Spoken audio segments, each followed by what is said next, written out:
ராதாவரம் சட்டமன்ற தொகுதி doctor Christopher அவர்கள் எழுப்பிய கேள்வி விநாயகன் 36 கேள்வி நீங்கள் கேள்வி படிக்கும் பதில் மட்டும் நீங்கள் சொன்னால் போதும். நடப்பு KMS 2025-26 பருவத்தில் வேளாண்மை துறை அறிவிக்கையின்படி திருநெல்வேலி மாவட்டம் ராதாவரம் வட்டம் பனங்குடி கிராமத்தில் 10 கிலோமீட்டர் தொலைவில் உள்ள வள்ளியூர் பகுதியில் 1185 ஹெக்டேர் விளைநிலம் 5920 மெட்ரிக் டன் நெல் மகசூல் எதிர்பார்க்கப்பட்டது 2025-26 அந்த சீசனில்.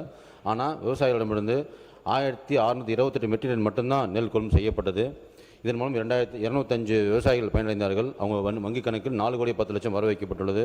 எனவே இந்த திருநெல்வேலி மாவட்டம் ராதாவரம் சட்டமன்ற தொகுதி பனங்குடி கிராமத்தில் எதிர்வரும் இந்த இந்த செப்டம்பர் 1 2026-27 கொள்முதல் பருவத்தில் நடைபெறும் சாகுபடிக்கு ஏற்ப தேவைப்படின் நேரடி நெல் கொள்முதல் நிலையங்கள் ஆட்சியர் மூலமாக ஏற்படுத்தப்படும். மாண்பு உறுப்பினர். மாண்புமிகு பேரவைத் தலைவர் அவர்களே, மாண்புமிகு அமைச்சர் அவர்கள் ஆய்வு செய்து நடவடிக்கை எடுப்பதாக தெரிவித்திருக்கிறார்கள். ஆனால் இது விவசாயிகளின் நீண்ட நாள் கோரிக்கையாக உள்ளது. எனவே இதற்கான இடத்தை தேர்வு செய்து தேவையான நிர்வாக மற்றும் தொழில்நுட்ப நடவடிக்கைகளை விரைவாக முடித்து இந்த நெல் கொள்முதல் பருவத்திலேயே பனகுடியில் நேரடி நெல் கொள்முதல் நிலையம் அமைக்க ஒரு குறிப்பிட்ட காலக்கெடுவை அரசு நிர்ணயிக்குமா? மாண்புமிகு அமைச்சர். மாண்புமிகு பேரவைத் தலைவர்களே, எல்லா டிபிசிக்குமே ஒரு டைம் வச்சுருப்போம். எக்ஸாம்பிள் அங்கே வந்து ஒரு 5000 மெட்ரிக் டன் அவைலபிள் அங்கே ப்ரொக்யூர்மெண்ட் நடக்கும்னா வேளாண்மை துறை மூலமாக கேட்டறிந்து 5000 மெட்ரிக் டன் மேலே அங்கே ப்ரொக்யூர்மெண்ட் கிடைக்கும் அப்படின்னு நமக்கு தரவு இருந்ததுன்னா உடனடியாக மாவட்ட ஆட்சியர் மூலமாக 6 பேர் கொண்ட குழு இருக்குது. அந்த குழு ஆய்வு செய்து வேளாண்மை துறை 2 பேர் இருக்காங்க, கலெக்டர் ஒருத்தர் இருக்காங்க, ஆரம்பத்தர் இருக்காங்க, 2 பேர் விவசாயிகள் இருக்காங்க.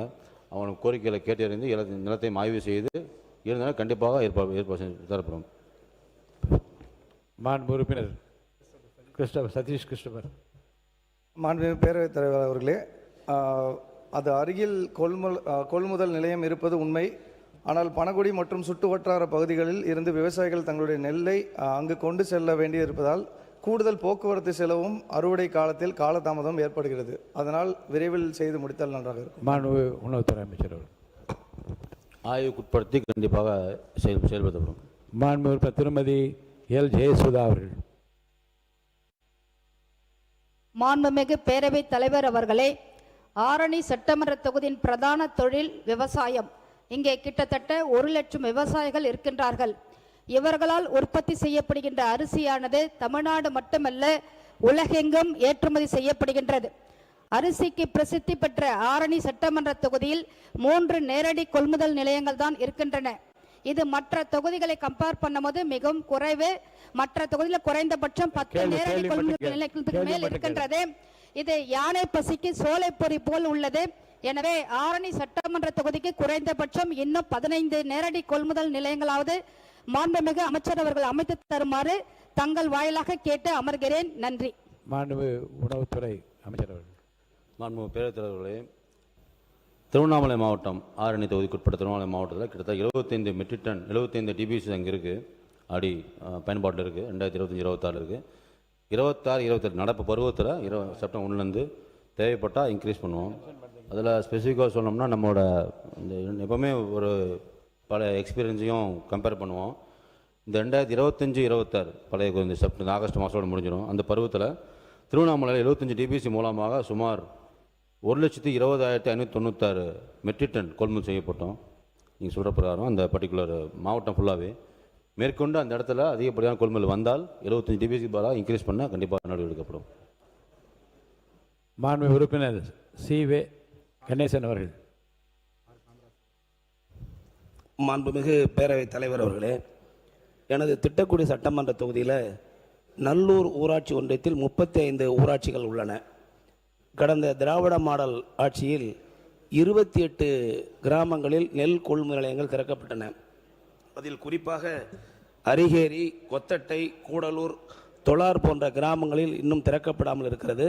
குறிப்பாக திட்டக்குடி சட்டமன்ற தொகுதியில் ஏற்கனவே இன்னும் திறக்கப்படாமல் இருக்கின்ற நெல் கொள்முதல் நிலையங்களை திறக்க அரசு ஆவண செய்யுமா என்பதை தங்கள் வாயிலாக அறிய விரும்புகிறேன். மாண்பு உணவுத்துறை அமைச்சர் அவர்கள். இந்த பருவம் இந்த செப்டம்பர் 1 ஆரம்பிக்கும். ஜென்ரலாக இப்போது சீசன் நடந்துக்கிட்டு இருக்கு.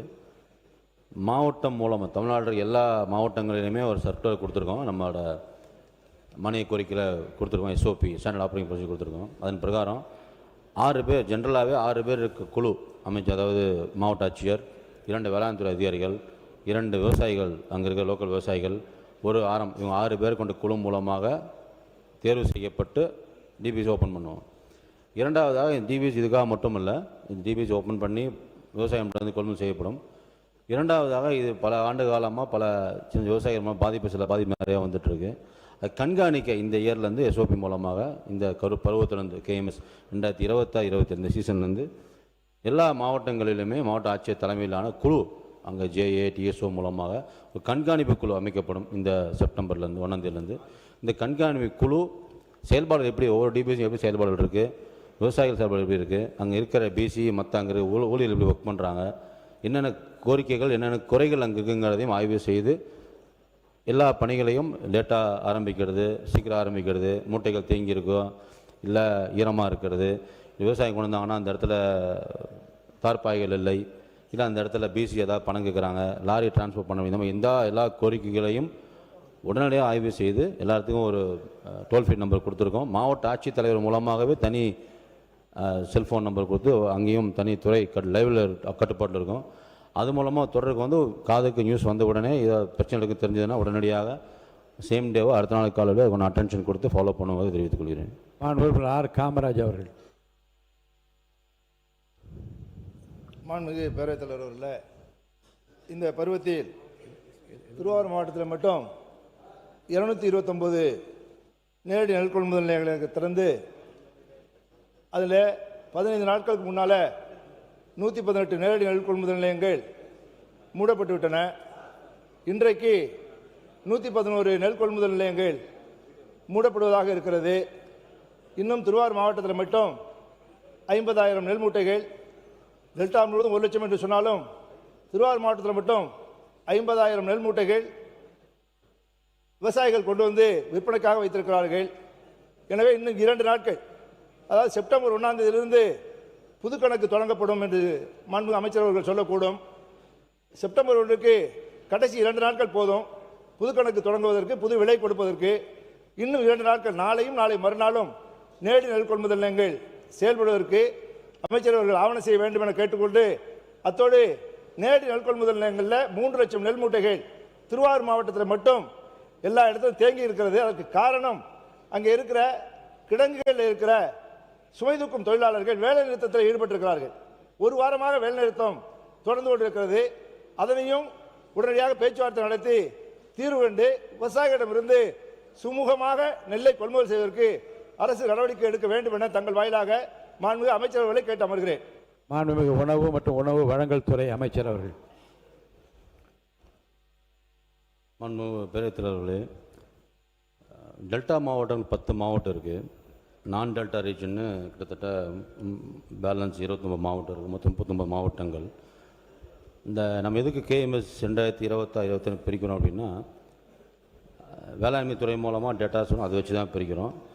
எந்த சூழ்நிலையிலையும் மக்கள் விவசாய பொருட்கள் கொண்டு வராங்கன்னா அந்தந்த இருக்கிற ஓப்பன் பண்ண டிபிசியில் கண்டினியூ பண்ணுவாங்க. நம்ம தேர்ந்தெடுத்து க்ளோஸ் பண்ணி, இல்லை நீங்கள் மந்த் எண்டு வாங்க, கடைசி மந்த் வகைன்னு வாங்க சொல்கிறதில்ல. எல்லா டிபிசிலையும் ஓப்பனாக இருக்கும், ஃபாலோ பண்ணலாம். இந்த குறைபாடும் இந்த கோரிக்கையும் இல்லை. இந்த திருவாரூர் மாவட்டம் ஸ்பெசிஃபிக்காக நீங்கள் சொன்ன திருவாரூர் மாவட்டத்தில் இன்றைய தேதியில், நேற்று தேதி வரை 25 ஆகஸ்ட் 2026 வரை கிட்டத்தட்ட 538 டிபிசி ஓப்பன் இருக்குது. அதில் 530 மொத்தம் டிபிசியோட கவுண்டிங்கு. அதில் இன்றைக்கி வரைக்கும், நேற்று வரை பயன்பாட்டில் உள்ளது 53 டிபிசி பயன்பாட்டில் இருக்குது. இதுவரைக்கும் இந்த கடந்த ஆகஸ்ட் 1, 2005 நேற்று வரை கணக்கெடுக்கிற பிரகாரம், செப்டம்பர் 2025 1ஆம் தேதியிலேருந்து நேற்று வரை கணக்கெடுக்கிற பிரகாரம் டிபிசி மூலமாக ப்ரொக்யூர் பண்ணது 9,83,784. இத்தனை லட்சம் மெட்ரிக் டன் நம்ம திருவாரூர் மாவட்டத்தில் மட்டும் ப்ரொக்யூர் பண்ணியிருக்கோம். இதில் அந்த டிபிசிகளில் இன்றைக்கி ஓப்பனில் இருக்கிற 53 டிபிசியில் மட்டுமே இருக்கிற ஸ்டாக், இன்றைக்கு நேற்று தேதி வரை இருக்கிற ஸ்டாக்கு 10,293 மட்டும்தான். யூஸ்வலாக ஒவ்வொரு டிபிசிலையுமே நமக்கு எல்லாத்துக்கும் சில விஷயங்கள் மக்களுக்கு சொல்லணும். நம்ம கவர்டு குடோன், அது நம்ம டிபிசி எல்லாம் பர்மனெண்ட்டாக இருக்கும், டெம்பரரியாக இருக்கும். பர்மனெண்ட்னா கட்டடங்கள் கட்டப்பட்டிருக்கும். அந்த கட்டடம் கட்டப்பட்ட கெப்பாசிட்டி 40 மெட்ரிக் டன்னுக்கு ஸ்டோரேஜ் பண்ணலாம். இங்கெல்லாம் பர்மனெண்ட் பில்டிங் இருக்கும், அந்த டிபிசி எல்லாம் 40 மெட்ரிக் டன் வரைக்கும் ஸ்டோரேஜ் பண்ணலாம். அதுக்கான கட்டமைப்போடு தான் அந்த நம்ம டிபிசி வச்சுருக்கோம். டெம்பரரியாக டிவிஷன் மட்டும்தான் அந்தந்த நேரத்துக்கு தகுந்த மாதிரி கலெக்டர் மூலம் ஓப்பன் பண்ணுவோம். அதை மட்டும்தான் உடனே 2-3 நாள் 3 நாளே ஓப்பன் பண்ணி கொண்டு போவோம். சுமாராக ஜென்ரலாக நம்ம எல்லா டிபிசிலையுமே குறைஞ்சபட்சம் 1000 மெட்ரிக் டன் 1000 மூட்டைகள் 1000 மூட்டைகள் 1000 மூட்டை சேர்ந்த பிறகு தான் மூவ்மெண்ட் கொண்டு போவோம். நம்ம எஃப்சி நாம்ஸ் பிரகாரம் 27,000 மெட்ரிக் டன்னுக்கு உண்டான கூட்ஸ் இருந்தால் தான் லாரி மூவ்மெண்ட் பண்ணும், குடோனுக்கு அனுப்புவோம். இரண்டாவதாக ஒன்று 630 மூட்டைகள் இருக்கணும், இருந்தால் தான் லாரி மூவ்மெண்ட் பண்ண முடியும். இதுதான் ஜென்ரலாக இருக்கிற பல ஆண்டு காலமாக கடைப்பிடிக்க வேண்டிய எஃப்சி நாம்ஸ். டிரான்ஸ்போர்ட்டில் எப்படி டிரான்ஸ்போர்ட் பண்ணணும் விதிகள் இருக்குது. ஒவ்வொன்றுக்கும் விதிகள் இருக்கிற மாதிரி டிரான்ஸ்போர்ட் மூவ்மெண்ட் பண்ணுறதையும் 570 மூட்டையிலேருந்து 610 மூட்டை வரைக்கும் இருந்தால் தான் டிபிசிலேருந்து மூவ்மெண்ட் பண்ணி குடோன் கொண்டு போக முடியும். அப்போ தான் குடோன் என்ட்ரி போட முடியும். அல்லது 27,000 மெட்ரிக் டன்லேருந்து 29,000 மெட்ரிக் டன்னுக்குள்ளே அந்த ரேஞ்சுக்குள்ளே இருந்தால் மட்டும்தான் மூவ்மெண்ட் பண்ண முடியும். அதுக்கு தகுந்த மாதிரி நெல் மூட்டைகளை பொறுத்த வரைக்கும் இந்த திருவாரூர் மாவட்டத்தில் இன்றைய அளவில் 10,293 மெட்ரிக் டன்னுக்கு உண்டான மூட்டைகள் கிரவுண்ட் ஸ்டாக் டிபிசியில் மட்டும் இருக்குது. இதை இந்த சீசன் ஆரம்பிக்கும் போது வரும்போது இன்னும் வருங்காலங்களில் இந்த மாதிரி எந்த தேக்கம் இல்லாத அளவுக்கு உடனடியாக மூவ்மெண்ட் பண்ணுவோம். இரண்டாவதாக அவர் சொன்னது வந்து எல்லா பக்கம் சுமதி தொழிலாளர்கள் பருவகால பணியெல்லாம் ஸ்ட்ரைக் பண்ண சொன்னாங்க. இந்த ஸ்ட்ரைக்குக்கு பல கோரிக்கைகள் சொல்லியிருக்காங்க, அதை லிஸ்ட்டு வாங்கியிருக்கோம், போன மீட்டிங்கில் சொல்லியிருக்கோம். அவங்களையும் எங்களோட துறைகளுக்கு வர சொல்லி எங்கள் கவர்மெண்ட் ஆஃபீஸில் வர டிஎன்சிசி ஆஃபீஸில் வர சொல்லி டிஸ்கஸ் பண்ணி சொல்லியிருக்கோம். இது வருங்காலங்களில் இனி வரப்போகிற பருவ காலங்களில் டிபிசி ஓப்பன் பண்ணும்போது மாவட்ட ஆட்சியர் மூலமாக பருவகால பணியாளர்கள் எல்லாம் அங்கே இருக்க சுமதி பணியாளர்களுக்கெல்லாம் என்னெல்லாம் மிஷின் தேவையோ மிஷின் கொஞ்சம் அவங்க நிறையா லிஸ்ட்டு போட்டிருக்காங்க. நாங்கள் 45 வாங்காத காரணம் என்ன, 50 காரணம் என்னங்கிறாங்க. நாங்கள் இந்த சிஸ்டம் என்ன, இந்த எஸ்ஓபியில் என்ன சொல்லியிருக்கோம் அப்படின்னா, ஒரு டிபிசி ஓப்பன் பண்ணும்போது டிபிசிக்கு உண்டான தூற்றும் கருவி மிஷின் கொண்டு போகிற டிரான்ஸ்போர்ட்ஸு, அங்கே இருக்கிற ஈரப்பதமானி அந்த மிஷின், அப்புறம் அங்கே இருக்கிற சாக்கு பைகள், அவங்களுக்கு கொடுக்க வேண்டிய பிளாஸ்டிக் கவர்ஸ், அது மட்டும் இல்லாமல் விளம்பரம் அவங்க என்னென்ன பண்ணணும், குறைகள் என்ன சொல்லலாம், எந்த கோரிக்கைகள் எங்கே சொல்லலாங்கிறதெல்லாம் லிஸ்ட் அவுட் பண்ணி ஒரு பெரிய டிஸ்பிளேயில் கவர் வச்சுருக்கோம். இதெல்லாமே இந்த காலங்களில் வரும். அதனால் எந்த சூழ்நிலையிலும் என்ன தேவைகள் இருக்கோ அதை கேட்டுட்டு தகுந்த மாதிரி நடவடிக்கைகள் கண்டிப்பாக மேற்கொள்ளப்படும். நன்றி.